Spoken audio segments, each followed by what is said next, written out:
Hello student, I think you are fine. Good evening. आप सभी लोगों के लिए मैं करंट जीएस का ये सेशन लेके आया हूँ, जिसमें 4 डेज का है। इसमें करंट जीएस आप लोगों के लिए 4 दिनों का करंट जीएस है, 20, 21, 22 और 23 मई का करंट जीएस। मैं रेगुलर करंट जीएस का अब आप लोगों के लिए वीडियो नहीं बना रहा। उसके पीछे रीज़न ये है बेटाओ कि आप लोग per day 10, 20 minute, 25 minute, 30 minute current GS में अगर देंगे तो आप लोगों के लिए और भी कई सब्जेक्ट हैं पढ़ने के लिए जीएस में। अन्य पोर्शन को भी आप पढ़िए। बहुत सारे वीडियो मेरे चैनल पर आप लोगों के लिए अपलोडेड हैं, तो आप उनको भी देखें। और आज कुछ आप लोगों से क्वेश्चन भी करेंगे, आप उनके जवाब भी भेजें और नोट्स भी बनाते चलें। हाँ, अभी न्यूज़ ये आ रही है कि आप लोगों की संभवतः जुलाई में कोचिंग स्टार्ट हो जाएंगी। रेगुलर आप लोगों के ऑफलाइन बैच स्टार्ट हो जाएंगे, तो यथावत हमारी कोचिंग प्रारंभ हो जाएगी। जैसा भी सूचना होगी आप सभी लोगों को मैं यूट्यूब के माध्यम से सूचना दे दूंगा और मैसेज डाल दूंगा। जिन लोगों की फ़ीस वगैरह जमा है, जो स्टूडेंट आते थे, तो वो बैचों में आ जाएंगे अटेंड करने के लिए। ठीक है, चलिए तो हम चर्चा करते हैं। कई विद्यार्थियों के मेरे पास फ़ोन आते रहते हैं, मैसेज आते रहते हैं, तो मैंने कहा इसी के माध्यम से आप लोगों को मैं सूचना दे दूँ। चलिए तो देखते हैं। पहला पॉइंट है आज का हमारे लिए कि विश्व मधुमक्खी दिवस। विश्व मधुमक्खी दिवस, वर्ल्ड वी डे। विश्व मधुमक्खी दिवस 20 मई को मनाया जाता है। कब मनाया जाता है? 20 मई को। इस बार इस दिवस की थीम थी बी एंगेज्ड। वी एंगेज्ड क्या थीम थी? ये थीम पूछी जा सकती है। और 20 मई को विश्व मधुमक्खी दिवस याद रख लेंगे आप लोग। बी एंगेज्ड, बी मीन्स मधुमक्खी होता है। अगली बात आती अम्फान चक्रवात, जो कि 1999 के बाद एक ग्रेट सुपर साइक्लोन नाम जिसको दिया गया है, एक महान चक्रवात या सुपर साइक्लोन अम्फान चक्रवात। ये नाम किसको दिया, किसने दिया है, किस देश ने दिया है? थाईलैंड। थाईलैंड की राजधानी सभी लोग जानते हैं बैंकॉक है। याद रखना, इसको भूलिएगा नहीं। अम्फान चक्रवात थाईलैंड देश ने नाम दिया है। ये बंगाल की खाड़ी से आएगा, आ चुका है क्या नहीं, मतलब उड़ीसा, पश्चिम बंगाल को प्रभावित करेगा। लेकिन अच्छा है, इतना जितना जनहानि सोच रहे तो उतना नहीं हुआ। क्लियर है बेटा आप सभी लोगों को? तो अम्फान चक्रवात आ सकता है कि किस देश ने इसको ये नाम दिया, अम्फान नाम। ठीक, बाकी इस पर एक मैं अलग से आप लोगों को एक वीडियो बनाऊंगा स्पेशली अम्फान चक्रवात वगैरह पर। अंतर्राष्ट्रीय चाय दिवस। अंतर्राष्ट्रीय चाय दिवस, इंटरनेशनल टी डे 21 मई। अच्छा, आप ये बताइए कि मैंने पिछले वीडियो में 21 मई को एक दिवस और बताया था।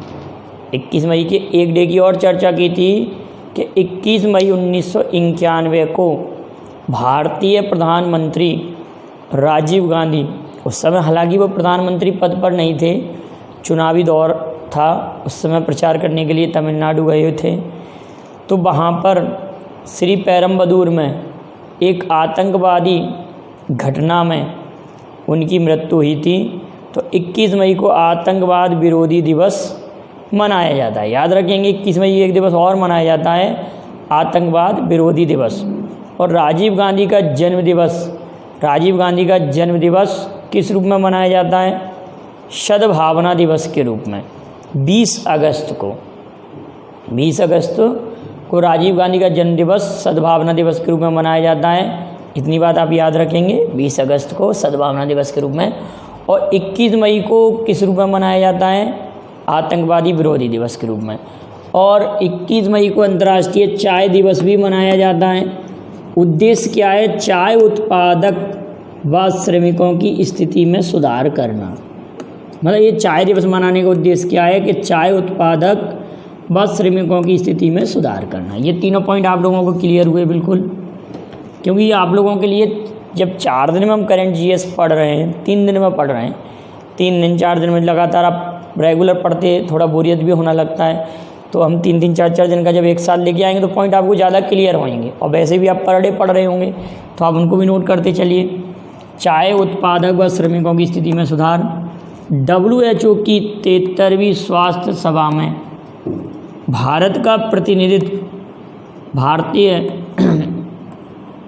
के स्वास्थ्य मंत्री, भारत के स्वास्थ्य मंत्री, केंद्रीय हेल्थ मिनिस्टर डॉक्टर हर्षवर्धन ने किया था। किसने प्रतिनिधित्व किसने किया? डॉक्टर हर्षवर्धन ने। अब एक बात और याद रखेंगे कि अभी हाल में ही भारत WHO की कार्यकारिणी बोर्ड में शामिल हुआ है। WHO की कार्यकारिणी बोर्ड में भारत शामिल हुआ है और कार्यकारी सदस्य डॉक्टर हर्षवर्धन बने। इसके जो कार्यकारिणी में सदस्य बने कौन? डॉक्टर हर्षवर्धन इसमें सम्मिलित भी हुए हैं। अगली बात आती है WHO के बारे में एक बात और याद रखना कि WHO का 7 अप्रैल 1948 को स्थापना हुई थी। WHO की स्थापना 7 अप्रैल 1948 को हुई थी और 7 अप्रैल को विश्व स्वास्थ्य दिवस मनाया जाता है। और WHO ने आप लिखकर भेजेंगे कि 2020 को किस वर्ष के रूप में मनाने की घोषणा की है, किस वर्ष के रूप में मनाने की घोषणा की है। और एक बात और याद रखिए, आप लोग एक बात और लिखेंगे कि 7 अप्रैल को जो विश्व स्वास्थ्य दिवस मनाया था उसकी थीम क्या थी, ठीक है। और WHO का मुख्यालय जिनेवा में है। 7 अप्रैल 1948 को स्थापना हुई थी। तो ये तीनों बातें आप याद रखना कि हर्षवर्धन इस मीटिंग में अध्यक्षता, हर्षवर्धन सम्मिलित हुए थे और कार्यकारिणी बोर्ड का सदस्य भारत बना है और इसके सदस्य बने हैं हर्षवर्धन।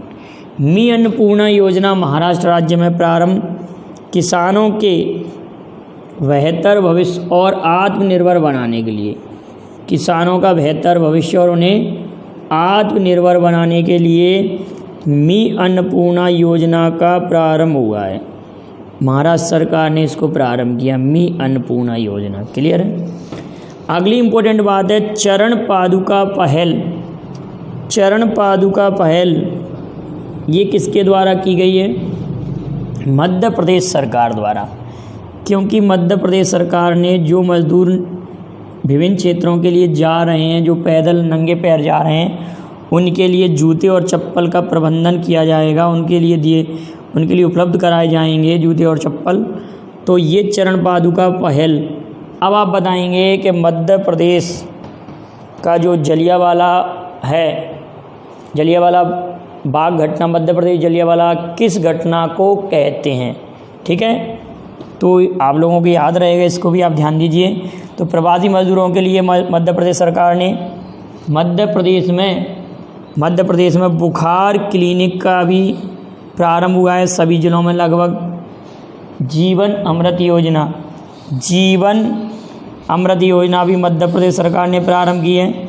जीवन अमृत योजना भी कहाँ पर? मध्य प्रदेश सरकार ने, जिसमें त्रिकूट चूर्ण दिया जाएगा, त्रिकूट चूर्ण वितरित किया जाएगा। जीवन शक्ति योजना के तहत मास्क बनाए जाएंगे, ये कई बार बता चुके हैं।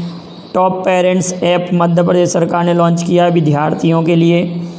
सबसे खराब शिशु मृत्यु दर भी मध्य प्रदेश की रही है। मध्य प्रदेश में सबसे खराब शिशु मृत्यु दर रही है। और सबसे श्रेष्ठ किस राज्य की रही है? आप मुझे कमेंट में भेजना कि मतलब सबसे कम शिशु मृत्यु दर किस राज्य की है और सबसे ज़्यादा तो मध्य प्रदेश की है। संकल्प योजना जो कि उमरिया ज़िले में प्रारंभ की गई थी बुजुर्गों की सहायता के लिए, संकल्प योजना मध्य प्रदेश में प्रारंभ की गई है। दीदी वाहन झाबुआ ज़िले में प्रारंभ किया है। कहने का मतलब मध्य प्रदेश सरकार ने ही प्रारंभ किया दीदी वाहन। मिड डे मील राशन, मतलब मिड डे मील का जो भी राशन है वो घर घर तक पहुंचाया जाएगा। ये किस सरकार की योजना है? तो मध्य प्रदेश सरकार की। करमवीर पुरस्कार आप याद रखना, करमवीर पुरस्कार किस सरकार द्वारा पुलिसकर्मियों को दिया जाएगा? तो मध्य प्रदेश सरकार द्वारा। टाइम ATM मध्य प्रदेश के भोपाल में प्रारंभ किया गया और भोपाल में मुख्यमंत्री का निवास श्यामला हिल्स पर है। FIR आपके द्वार, ये योजना मध्य प्रदेश सरकार की है। FIR आपके द्वार मध्य प्रदेश सरकार की योजना है। तो ये सब बातें आप लोगों को क्लियर हो गई होंगी बिल्कुल अच्छे प्रकार से। अगर इसमें से कोई भी क्वेश्चन आता है तो आपका गलत नहीं होना चाहिए, ठीक है ना। अगला है जैव विविधता दिवस। जैव विविधता दिवस, बायोडाइवर्सिटी डे। जैव विविधता दिवस, बायोडाइवर्सिटी डे 22 मई को मनाया जाता है। और जैव विविधता पर एक अलग से वीडियो भी मैंने आप लोगों के लिए बनाया है, आप ज़रा उसको देखिएगा।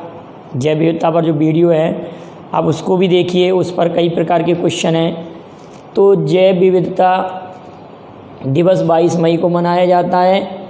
इस बार इस दिवस की थीम क्या है? Our solution are in nature. Our solution are in nature, मतलब हमारा जो विकल्प है या हल है वो प्रकृति में ही मौजूद है। तो ये जैव विविधता दिवस की थीम है। तो आप जैव विविधता वाला भी वीडियो देखिए ज़रा चैनल पर ढूंढकर, तो उससे आप लोगों को बहुत सारी नॉलेज हो जाएगी कि जैव विविधता दशक कब मनाया जाता है। आप इसका जवाब भी भेजेंगे, जैव विविधता दशक कब मनाया जाता है, ठीक है। और जैव विविधता वर्ष किस वर्ष घोषित किया गया, जैव विविधता शब्द किसके द्वारा दिया गया, और भारत में सर्वाधिक जैव विविधता कहाँ पाई जाती है। विश्व में तो आपको बताएं कि विश्व में तो अमेजन के जंगलों में, ब्राज़ील में अमेजन के जंगलों में सर्वाधिक जैव विविधता पाई जाती है।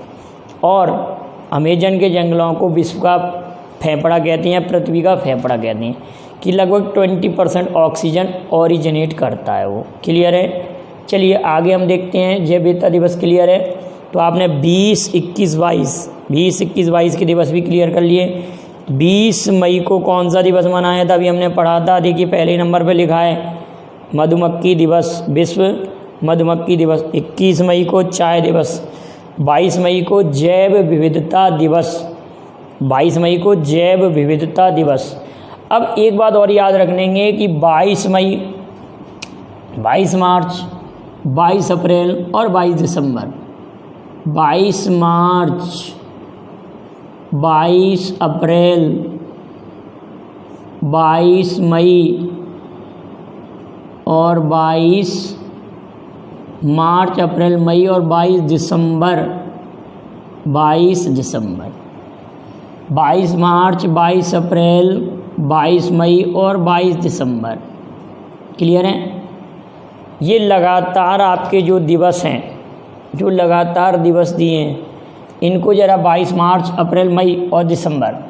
22 मार्च को विश्व जल दिवस, 22 अप्रैल को विश्व पृथ्वी दिवस, 22 मई को जैव विविधता दिवस और 22 दिसंबर को राष्ट्रीय गणित दिवस। राष्ट्रीय गणित दिवस श्रीनिवास रामानुजन का जन्मदिवस गणित दिवस के रूप में मनाया जाता है। क्लियर है?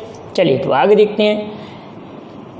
इम्पोर्टेंट बात है कि 41 वर्ष के बाद भारत की जो ग्रोथ रेट है उसको नेगेटिव, मतलब ऋणात्मक रहेगी। ये घोषणा किसने की है? इस समय आरबीआई के जो 25वें गवर्नर हैं शक्तिकांत दास ने। मतलब अभी तक बहुत सारी संस्थाएं अनुमान लगा रही थी, लेकिन ये टोटल अब घोषणा की है आरबीआई द्वारा, माने भारत की किसी संस्था द्वारा की गई ये घोषणा हो चुकी है कि इस वर्ष, मतलब 1979 के बाद, लगभग 41 वर्ष के अंतराल के बाद ये क्वेश्चन बन सकता है कि भारत की ग्रोथ रेट नेगेटिव कितने वर्ष के अंतराल के बाद नेगेटिव होने का अनुमान लगाया गया है। तो 41 वर्ष बाद, पहले कब हुई थी? 1979 में। ऐसा नहीं 1979 में भी, इससे पहले 1972 में भी रह चुकी है, 1972 में भी ये घटना हो चुकी है, और 1966 में भी और 1965 में भी। मतलब कि ये 5वां बार ऐसा होगा कि भारत की ग्रोथ रेट नेगेटिव आएगी। पहली बार 65 में, फिर 66 में, फिर 72 में, फिर 79 में।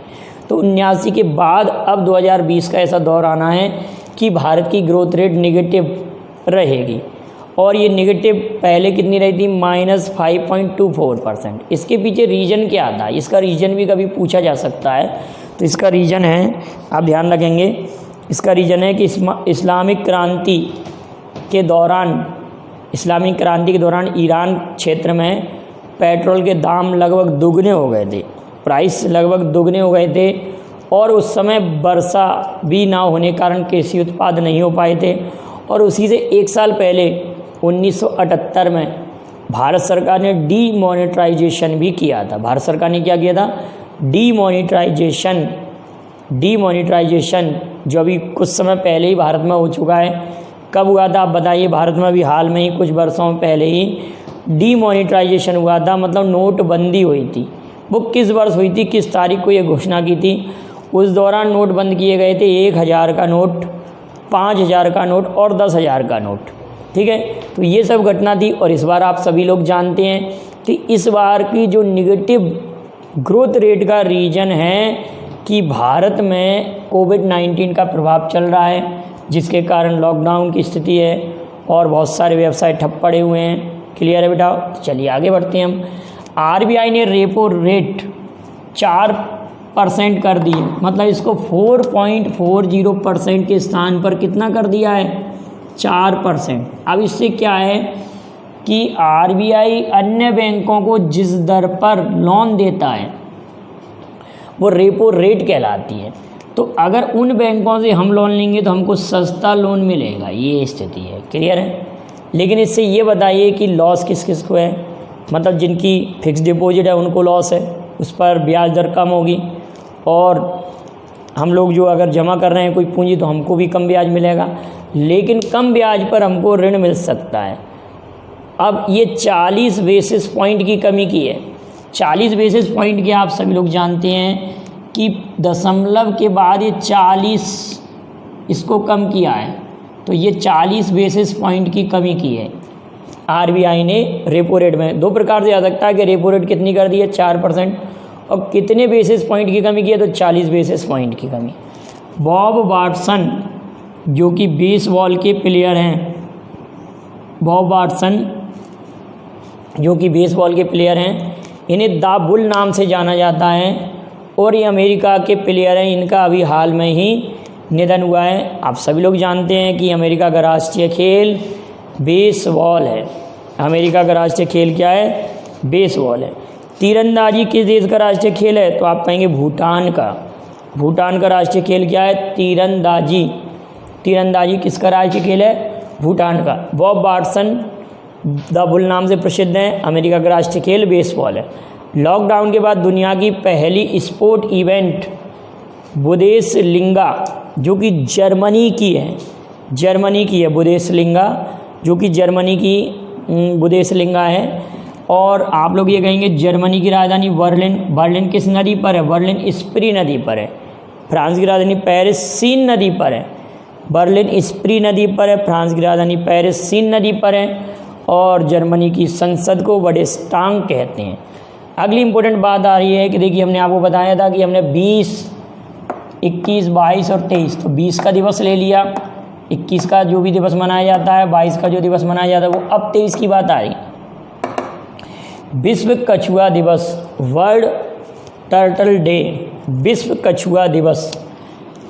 अब कछुआ दिवस मनाने का क्या उद्देश्य है? जैसे किसी भी जीव पर, जैसे गौरैया दिवस 20 मार्च को मनाया जाता है, गौरैया दिवस 20 मार्च को। 11 नवंबर को राष्ट्रीय पक्षी दिवस मनाया जाता है। टाइगर दिवस 29 जुलाई को मनाया जाता है, आप सभी लोग जानते हैं 29 जुलाई को टाइगर दिवस। और विश्व कछुआ दिवस 23 मई को मनाया जाता है। 23 मई को विश्व कछुआ दिवस मनाया जाता है। इसके पीछे थीम क्या है आप ज़रा ध्यान रखना कि जो भी जीव हैं वो अपने प्राकृतिक वास में रहें। जो भी जीव हैं वो अपने प्राकृतिक वास में रहें, मतलब प्राकृतिक वास में। जैसे टाइगर है तो टाइगर को क्या सर्कस में नहीं, टाइगर को कहाँ रखना चाहिए? जंगल में रखना चाहिए। इसी तरह कछुआ अपने प्राकृतिक वास में रहे। तो इसी उद्देश्य को ध्यान रखते हुए वर्ल्ड टर्टल डे मनाया जाता है। और आप एक बात याद रखना कि संसार में सबसे अधिक अगर आयु किसी जीव की है तो वो कछुआ की होती है। लगभग 500 से 600 वर्ष के करीब जीता है। जीवों में जीने वाला जो मतलब मानव इसमें करीबन 7 बार जन्म ले लेगा, लेकिन कछुआ का एक ही जीवन रहेगा। मतलब एक कछुआ किसी मानव के 7-8 पीढ़ियों को देख सकता है। एक बार ऐसा क्वेश्चन आ चुका है, ठीक है। तो सबसे अधिक जीवन किसका है? कछुआ का है। सबसे लंबा जीवन अवधि किसकी है? कछुआ की है, ठीक है। ये बात भी आप याद रखिएगा, ठीक है। बच्चों के लेवल का क्वेश्चन था, जो छोटे बच्चे अक्सर पूछ रहे थे कि सबसे अधिक कौन जीता है, तो कछुआ जीता है। अगला लिखा है ऑर्डर मी ई कॉमर्स ऐप। ऑर्डर मी ई कॉमर्स ऐप एक किसके द्वारा लॉन्च किया गया है? ये पतंजलि द्वारा। पतंजलि आप सभी लोग जानते हैं, इसके संस्थापक बाबा रामदेव और आचार्य बालकृष्ण जी। आचार्य बालकृष्ण जी और बाबा रामदेव ने इसकी स्थापना की थी। आप एक बात और याद रखेंगे, हरियाणा में योग और आयुर्वेद का ब्रांड एम्बेसडर कौन है? हरियाणा में योग और आयुर्वेद का ब्रांड एम्बेसडर कौन है? बाबा रामदेव। पतंजलि के कई प्रोडक्ट आते हैं, आप लोग जानते हैं, ठीक है, क्लियर है। ऑर्डर मी ई कॉमर्स ऐप पतंजलि द्वारा। श्यामला जी भावे जो कि कर्नाटक की गायिका हैं, इनका अभी हाल में ही निधन हुआ है। श्यामला जी भावे कर्नाटक की गायिका हैं, जिनका अभी हाल में ही निधन हुआ है। तो श्यामला हिल से आपको पता ही है, अभी मैंने आपको चर्चा में किया था कि मध्य प्रदेश में भोपाल में श्यामला पहाड़ियों पर मध्य प्रदेश के मुख्यमंत्री का निवास स्थान है, श्यामला पहाड़ियों पर, क्लियर है, श्यामला हिल्स पर। जबकि रायसीना हिल्स आप जानते हैं कि रायसीना हिल पर राष्ट्रपति का निवास है, क्लियर बेटाओ। सबको रोजगार योजना, ये भी मध्य प्रदेश सरकार की योजना है। अभी देख रहे हैं कि मजदूरों की क्या स्थिति है, तो ये मध्य प्रदेश सरकार ने प्रारंभ किया सबको रोजगार योजना, मध्य प्रदेश सरकार की योजना है। और आप लोगों को पता होगा कि बांचा गांव, आप लोगों ने ये नाम सुना होगा बांचा गांव का जो कि मध्य प्रदेश के बैतूल में है, बैतूल में है बांचा गांव, मध्य प्रदेश के बैतूल में बांचा गांव है। ये पूर्णतः सौर संचालित रसोई वाला गांव है बांचा गांव, ठीक है, क्लियर है बेटा। इतनी बात यहाँ तक आया सबको समझ में। अगली बात है खेल परिसर व स्टेडियम को खोलने की अनुमति किस राज्य ने दी है अभी हाल में? मतलब कोविड-19 का प्रभाव होते हुए ही हरियाणा राज्य ने खेल परिसर को खोलने की अनुमति दे दी है, और खेल परिसर और स्टेडियम को। मनोहर लाल खट्टर यहाँ के सीएम हैं। सत्यदेव नारायण आचार्य यहाँ के गवर्नर हैं, सत्यदेव नारायण आचार्य यहाँ के गवर्नर हैं। यहाँ लिखा हुआ रेलवे बोट नाम का डिवाइस दक्षिण मध्य रेलवे ने रेलवे बोट नाम का एक डिवाइस बनाया है दक्षिण मध्य रेलवे ने, जो कि सिकंदराबाद है इसका मुख्यालय। और इसी से एक अलग हुआ है दक्षिण तटीय रेलवे इसी से अलग हुआ है, जिसका मुख्यालय विशाखापट्टनम में, जो कि भारत का 18वां रेलवे जोन बना था। दक्षिण तटीय रेलवे जोन जो कि भारत का 18वां रेलवे जोन बना है, और इसका मुख्यालय विशाखापट्टनम में है, विशाखापट्टनम। अगली इम्पोर्टेंट बात है, आप लोग एक दो बातें और याद रखना। जयतु जयतु भारतम गीत ये किस उद्देश्य से? भारत को आत्मनिर्भर बनाने के उद्देश्य से ये गाया गया, और इसमें 211 कलाकारों ने ये गाया है। कितने कलाकारों ने? 211 कलाकारों ने गाया है। और केंद्र सरकार ने रक्षा विनिर्माण क्षेत्र में जो FDI है, फॉरेन डायरेक्ट इन्वेस्टमेंट, 49% से बढ़ाकर 74% किया गया है। और अन्य जो GS के करंट के और पॉइंट हैं, लगभग 24-25 तारीख के जो भी रहेंगे, वो मैं अगली वीडियो में आपको लेकर आऊँगा। तो लगभग 3-3, 4-4 दिन का करंट हम एक साथ पढ़ेंगे, और ऐसे पढ़ना मेरे हिसाब से आपके लिए बहुत कारगर रहेगा और आपके लिए काफ़ी यूजेबल रहेगा। आपको वीडियो पसंद आया हो तो आप लाइक बटन दबाएं, शेयर करें, और जो भी क्वेश्चन पूछे उनके कमेंट में जवाब भेजें, या एक पेज पर लिखकर मेरे व्हाट्सएप नंबर पर भेजिए। Thank you very much. जय हिंद, जय भारत।